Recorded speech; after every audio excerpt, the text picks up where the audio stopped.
يا للهول، ما كل هذه الأنفاق والدهاليز الغامضة التي اكتشفت تحت رمال صحراء الجزائر، وأوصلت العلماء إلى عديد من الجداريات لمراكب وسفن يطوف حولها كائنات بحرية كانت تعيش في العصور القديمة في الصحراء، نعم في قلب هذه الصحراء وتحت رمالها الذهبية. فهل تفضي هذه الدلائل إلى أن الصحراء الجزائرية هي مدفن أطلانتس المفقودة؟ هذا الفيديو الحصري يكشف تفاصيل جديدة أغرب من الخيال لم يقولها لك أحد من قبل. تابع للنهاية للحصول على الصورة الكاملة بكل أبعادها. مرحبا بكم وكل التحية لحضرتكم.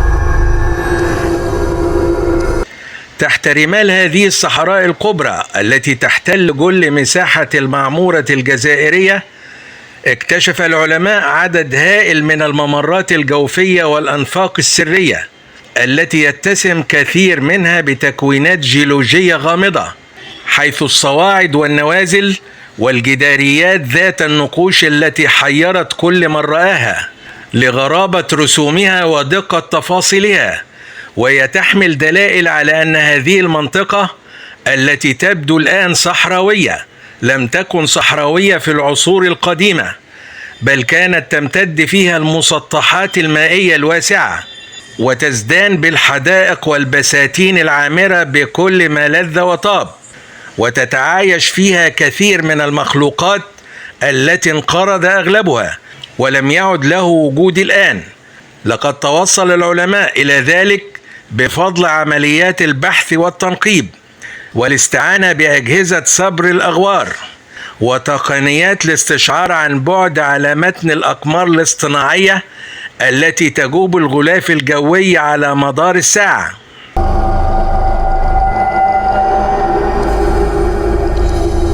في أقصى جنوب البلاد وتحديدا بولاية تمنراست، اكتشف العلماء دهاليز وممرات جوفية وصفت بأنها الأكبر من نوعها في العالم وفقا لما ورد في تقريرين حديثين، الأول صادر عن الوكالة الفضائية الأوروبية إيسا، والثاني صادر عن الوكالة الفضائية الأمريكية ناسا.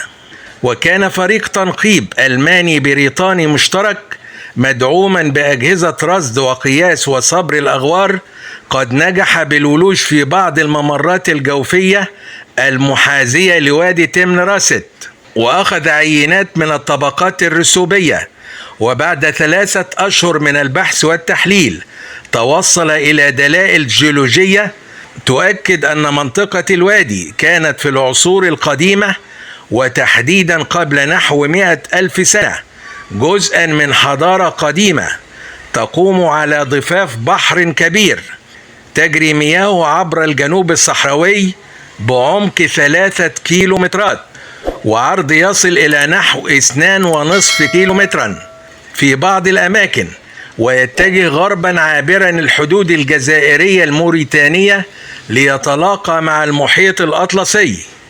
لقد ظلت هذه الحضارة قائمة لعدة قرون قبل أن تتعرض للفناء نتيجة تغيرات جيولوجية ومناخية قاسية شهدتها المنطقة. وقد أظهرت بعض النقوش الجدارية المكتشفة في هذه المنطقة أن كثير من أبناء هذه الحضارة مارسوا مهنة الصيد البحري وبرعوا فيها وصنعوا أنواع عديدة من الفلك التي كانت تمخر عباب البحر الكبير.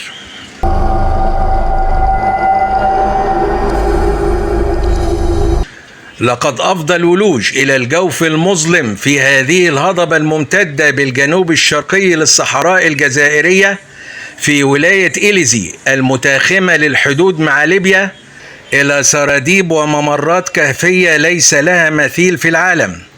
وعثر العلماء على مجموعات فريدة من اللوحات الجدارية والنقوش الصخرية التي يتجاوز عددها 15,000، كلها يعود إلى عصور ما قبل التاريخ.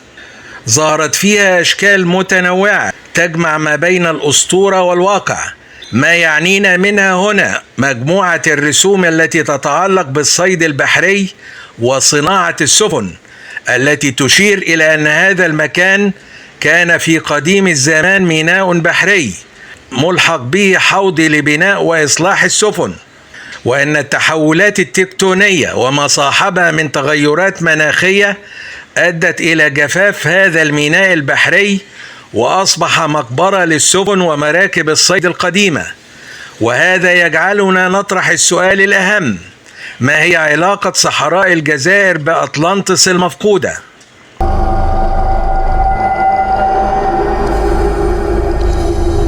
ورد الحديث عن أطلانتس القارة المفقودة أو الأرض الغارقة في الكتابات القديمة، وتداولتها الأساطير والحكايات الشعبية في حضارات البحر المتوسط.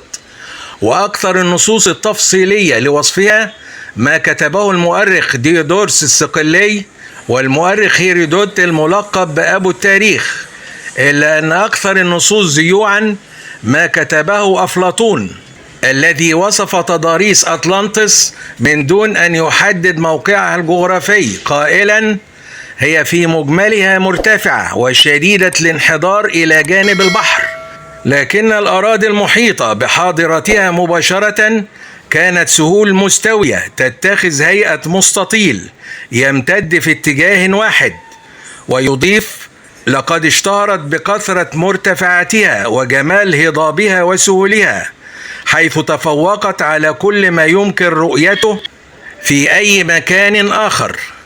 لاحظ توافق ما ورد في الوصف وما هو قائم الآن من انحدارات ناعمة ما زالت تتسم بها كثير من مرتفعات وهضاب صحراء الجزائر القريبة من الوديان الجافة. وتروي المصادر التاريخية أن مملكة أطلانتس كانت عبارة عن مجموعة من مناطق اليابسة والمياه، وأن سكانها أقاموا الجسور وحفروا قناة إلى المدينة المركزية التي كان يقف في واجهتها تمثال ذهبي عظيم لإله البحر في عربته التي تجرها 6 جياد مجنحة. وكانت المدينة محاطة بسور ضخم مرصع بالأبراج، وحول حدودها يمتد مضمار سباق رياضي.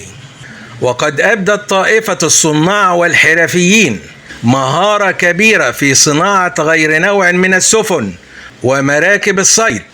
لاحظ هنا ما ورد في الوصف وما تم اكتشافه لسفن ومراكب ظهرت في لوحات جدارية مطمورة بوديان تمنراست وأطلال تاصيل نجر. وبحسب ما أورده ديودورس الصقلي، فإن من أبرز ما اشتهرت به أطلانتس الميناء الرئيسي الذي كان يشهد نشاط كبير في الشحن البحري وضجيج لا ينقطع من قبل وفود التجار الذين كانوا يأتون من مختلف أنحاء العالم لعقد الصفقات وتبادل السلع والخدمات. وقد اتسمت كل المباني بهندسة معمارية فريدة تستلهم انعكاسات الضوء على الجدران، ليس فقط لأغراض جمالية ولكن أيضا لمعتقدات دينية. لاحظ العلاقة ما بين الوصف وما هو قائم حاليا من مباني أثرية في مدينة سيفار التاريخية، والتي لديها هذه الميزة الهندسية في انعكاسات الضوء. وعن نهاية أطلانتس وزوال ملكها يقول أفلاطون: بين عشية وضحاها ابتلع كل من حاربك، واختفت جزيرة أطلانتس تحت سطح البحر. ومنذ ذلك الحين أصبح البحر في تلك المناطق غير صالح للملاحة، إذ لا تستطيع السفن المرور هناك بسبب الرمال الممتدة فوق موقع الجزيرة المدفونة. لاحظ أن الموقع الذي دفنت فيه أطلانتس والذي ورد في سردية أفلاطون هو موقع صحراوي، فالرمال الممتدة لا توجد إلا في الصحراء.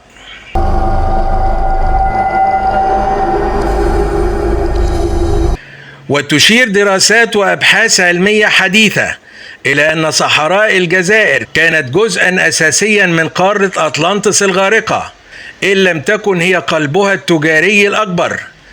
أكد ذلك بروفيسور بورشاردت مؤسس جمعية أبحاث الأطلنطيين التي عقدت أولى جلساتها في جامعة السوربون الباريسية. وأشار بورشاردت إلى أن أعمدة هرقل لم تكن مضيق جبل طارق، بل كانت تقع في الصحراء الكبرى نفسها. ولكن كيف كانت النهاية؟ لقد اهتزت الأرض بفعل ارتجاجات هائلة، واجتاحت الزلازل والنيران والطوفان بنية أطلانتس. يقول بورشاردت: لقد توصلنا إلى ذلك بعد سنوات طويلة من السفر عبر رمال الصحراء الإفريقية والبحث العميق تحت الرمال، التي ما زالت تحتفظ بأسرار وخفايا لم يكشف الغبار عنها بعد، وكذلك من خلال البحث في أطلال عمائرها القديمة التي لا تخطئها العين ويفوح منها عبق التاريخ ونسمات الحضارات القديمة التي تملأ أرجاء هذه الصحراء الغامضة.